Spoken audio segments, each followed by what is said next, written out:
Parece un río esto.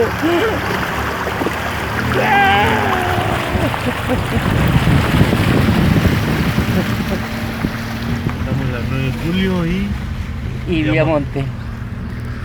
No, mira lo que